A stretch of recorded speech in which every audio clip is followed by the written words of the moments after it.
A kú dédé ìwòyí gbogbo ẹ̀yin olùtẹ́tí sí wa ní ilé iṣẹ́ My Sheikh TV. Ní èní ni ìgbẹ́jọ́ Abdulrahman Bello tó ṣekú pa Hafsat Yetunde. Àwọn ẹlẹ́rìí mẹ́ta míì tún wá sí ilé ẹjọ́ ní èní tí wọ́n sì kó gbogbo ẹ̀rí wọn dání. Lára ẹ̀rí tí wọ́n kó jáde ni àfihàn fídíò níbi tí wọ́n ti lọ lè sa àwọn ẹ̀yà ara Hafsat tí Abdulrahman lè dà sí orí àtàn. Wọ́n kó àwọn ẹ̀yà ara Hafsat Lawal tí Abdulrahman ṣekú pa wá sí ilé ẹjọ́ ní èní tí wọ́n sì fi gbogbo ẹ̀yà ara náà hàn lọ́kọ̀ọ̀kan. Ṣùgbọ́n ìyàlẹ́nu gbà ló jẹ́ nígbà tí agbẹjọ́rò Abdulrahman ń béèrè lọ́wọ́ àwọn ẹlẹ́rìí pé gbogbo ẹ̀rí tán kó wá tí wọ́n fi hàn yìí ṣé ní ojú wọn ni, táwọn náà sì ń dáhùn wípé kìí ṣe lójú àwọn. Abdulrahman fúnra rẹ̀ ló ń fẹnu ara rẹ̀ sọ. Bákan náà tí ẹjọ́ náà tẹ̀síwájú, ọ̀kan lára àwọn agbẹjọ́rò béèrè ìyọ̀ǹda lọ́wọ́ onídàájọ́ láti yọ̀ǹda òkú Hafsat fún àwọn ẹbí rẹ̀ láti bò ní àṣírí tí kò sì sí ẹnìkankan tó takò nínú gbogbo àwọn agbẹjọ́rò náà. Onídàájọ́ ṣe ìyọ̀ǹda òkú Hafsat fáwọn ẹbí rẹ̀ láti lọ lè bò ní àṣírí. Lẹ́yìn ìgbà náà tí ìgbẹ́jọ́ tẹ̀síwájú, wọ́n sún ìgbẹ́jọ́ náà sí on the 21 nínú oṣù tá a wà yìí láti tẹ̀síwájú ìwádìí. Ẹ ṣeun ẹ̀yin tẹ̀ ń bá wa ká lọ. Ẹ gbọ́ ọ̀rọ̀ náà lẹ́nu àwọn agbẹjọ́rò. Sọ ní the last time tí kéèsì come up wípé wọ́n àjọ́nù rẹ̀ fún kí ìgbẹ́jọ́ tẹ̀síwájú. Ìgbẹ́jọ́ tẹ̀síwájú lé ní pẹ̀lú ògùn Ọlọ́run. Olùpẹ̀jọ́ tá ń pè ní prosecution wọ́n sì pe ẹlẹ́rìí mẹ́ta ní tí kóòtù gbọ́ wọn dáadáa. Wọ́n tó tún àjọ́nù kéèsì sí ọjọ́ 21 oṣù kàwá níbẹ̀ fún continuation of the kí wọ́n ní ìrètí lórí bí ẹjọ́ ṣe ń lọ yìí. pẹ̀lú Ọlọ́run bí ẹjọ́ náà ṣe ń lọ, gbogbo tó yẹ kí wọ́n máa gbé síwájú ilé ẹjọ́ ni wọ́n ń gbé síbẹ̀ tó sì mú wọlé bó ti tọ́. A sì ní àfọkànsí níwájú Ọlọ́run pé ìdájọ́ òdodo tí gbogbo ayé ń retí òun náà ni ó padà jáde níbẹ̀ nígbẹ̀yìn pẹ̀lú ògo Ọlọ́run. kí ìmọ̀ràn yín fún àwọn aráàlú, torí pé oríṣiríṣi nǹkan táwọn èèyàn ń sọ, àwọn kan ń sọ pé gbogbo táwọn sọ ìfihàn bó yìí, kí ni ìmọ̀ràn yín lórí ọ̀rọ̀ táwọn èèyàn ń sọ yìí? Ṣe rí lọ́pọ̀lọpọ̀ gbà àwọn èèyàn tẹ́tí sí tí àwọn èèyàn bá ń wí káàkiri dídà lórí afẹ́fẹ́ social media ni àbí nínú ìgboro ni ẹni tọ́rọ̀ sójú tí bá ń dá sí i tí máa ń wí àwọn èèkà fún. Àwọn atọ́rọ̀ sójú tá a bá sọ̀rọ̀, ẹni tó bá ní nǹkan ṣe ló tẹ̀lé táwa bá wí, kò ní tẹ̀lé tí àwọn tí ó mọ̀ nípa ọ̀rọ̀ tọ́rọ̀ sì sójú tán bá ń sọ. Fún ìmọ̀ràn wa fún gbogbo aráàlú ni pé kí kálukú wa ká fi ọkàn balẹ̀, ká sì fi ara balẹ̀, ká sì kún fún àdúrà wípé gbogbo ní tí bá mọ̀ ọ́n dí ìdájọ́ òdodo lọ́nà tí òdíjọ́ ṣe é ṣe kọ́lọ̀ kó mọ̀ jẹ́ kó wọlé tó ẹjọ́ yìí. Bí mo ṣe ń bá yín sọ̀rọ̀ yìí, kò sídìíwọ́ kankan tí ń dí ìdájọ́ òdodo lọ́wọ́ níbẹ̀ báyìí. Pẹ̀lú ògo Ọlọ́run ìdájọ́ òdodo yóò jáde níbẹ̀. So anything tí anybody bá ń sọ tó yàtọ̀ sáwa tọrọ sojú tá a sì ń participate níbẹ̀, ọ̀rọ̀ gbogbo ẹ̀yin aráàlú kí ẹ má kà á fún wọn. Láfikún, lára àwọn agbẹjọ́rò tẹ́jọ wà ní ẹjọ́ lónìí, a rí pé àwọn kan ti gbé ìwé kan síwájú adájọ́ láti gba béèlì àwọn kan àwọn tí wọ́n fẹ̀sùn kàn yìí. Kí ló lè sọ nípa rẹ̀? Bẹ́ẹ̀ ni, gẹ́gẹ́ bí wọ́n ṣe gbé ìbéèrè síwájú ilé ẹjọ́ fún ọ̀rọ̀ béèlì. Ṣùgbọ́n a rí wípé ẹjọ́ gbígbọ́ àwọn tí máa ṣokùnfà kó pẹ́ kó pọ̀ ó sì pín sóríṣiríṣi. Ṣùgbọ́n kankan nínú ẹ̀ ilé ẹjọ́ yóò fààyè kó dí ìgbẹ́jọ́ yìí lọ́wọ́ tó fi já sí wípé níjọ́ àlárúbà tó kọjá ní ìgbẹ́jọ́ kan wáyé, òní ló péjọ́ karùn-ún tá a tún padà sí kóòtù. Kóòtù ti ọ́dà yín tó à ń pè ní accelerated hearing, ìgbẹ́jọ́ kóyákóyá tí wọn ò ní jẹ́ kí nǹkan kan ó dí lọ́wọ́. Òun lójó já sí wípé ojújọ́ márùn-ún lọ tá a tún padà wá lónìí. Tá bá wo òní sí 21st of this month, ọjọ́ mẹ́sàn-án ló wà níbẹ̀. Ó dẹ̀ rí à kéèyàn tó lè rí ọjọ́ márùn-ún adjournment ọjọ́ márùn-ún gbà ní kóòtù, because àwọn kóòtù wa náà busy, wọ́n níṣẹ́ níwájú tó pọ̀ gan. Àmọ́ tóun ti níṣẹ́ òun ṣe pọ̀ tó, ilé ẹjọ́ náà rí i pé ẹjọ́ yìí sí ẹjọ́ tó bọ̀rọ̀ kalẹ̀ rárá, wọ́n fi rí i mú ní ọjọ́ tí ó súnmọ́ bẹ́yìn. So ilé ẹjọ́ ti wá fi sí pé nítorí ti mú kóòtù ọ̀dà accelerated hearing yẹn kí ìjù bẹ́ẹ̀lì ó lọ sinmi náà ká gbogbo tí a ṣe lẹ́ẹ̀kan náà kókó mẹ́ finally. ẹ ṣeun sà, ní àfikún a rí ní ara àwọn agbẹjọ́rò kan tí wọ́n béèrè fún ìyọ̀ǹda òkú ọmọ fáwọn òbí rẹ̀ láti lọ sí, ẹ dáhùn sí ilé ẹjọ́ ti yọ̀ǹda fún wa bí.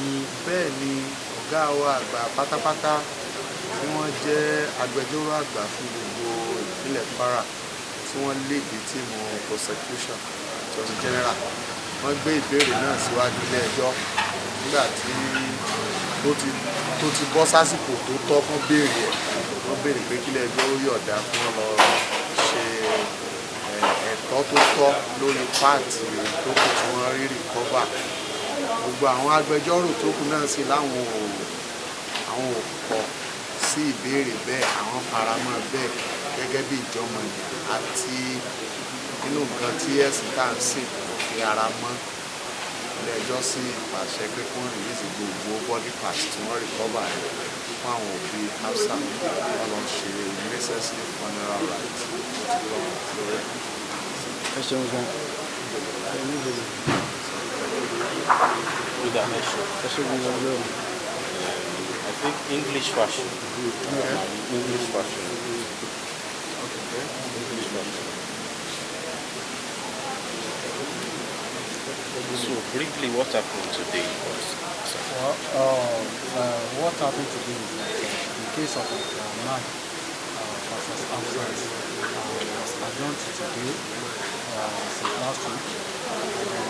Fortunately, when the matter was caught, the AG, Attorney General of Kwara State, who is the Prosecuting Counsel, informed the court that they have the witnesses in court to testify for the continuation of hearing, and at the end of the day, the 3 witnesses were called, which the first person happens to be a police officer of Younda.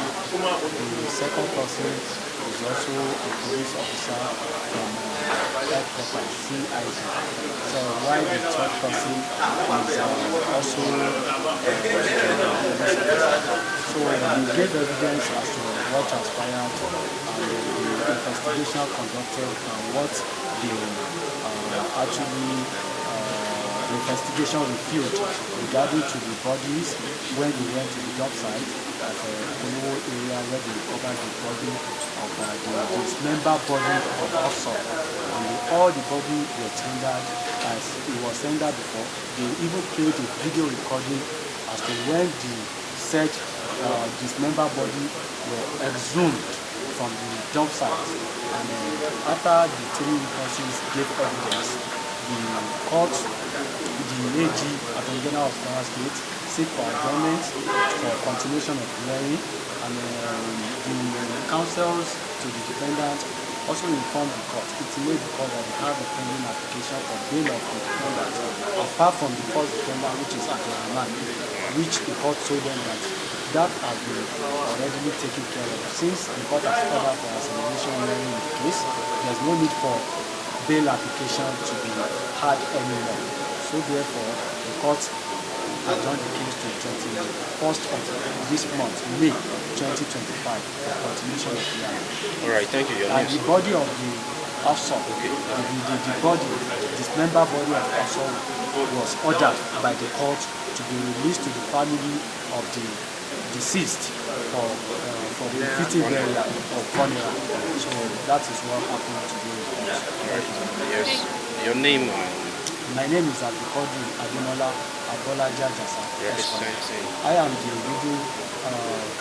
legal advisor to the governor, and I'm also a watching brief counsel to the nominal complainant, that is the deceased family. Thank you, sir.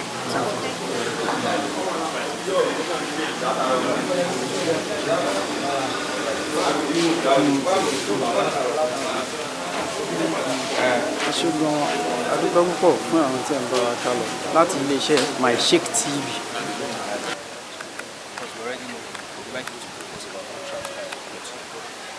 The prosecution continued their case by calling 3 more witnesses and they came to testify.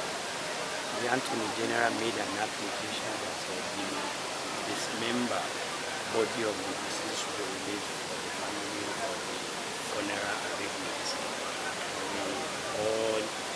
proceeded to the application because we are all Muslims.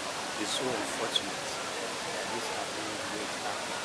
By Islamic rights, the corpse that been buried all this way. The one is the other person, the other is the media, the person released to the family. Okay, so invariably the court has granted that The application has been granted that the composed body should be released to the family for final rights. so when is next adjourned date and what are we expecting the next adjourned date? Yes, we have a pending application. All of 4 other defendants filed our own bail application, but unfortunately, the law said that it will serve as a distraction. They will rather grant accelerated hearing, which he has done his own wisdom, that the accelerated hearing will be granted, and we agreed to come back on 24th of this month for continuation of hearing. Thank you. Thank you.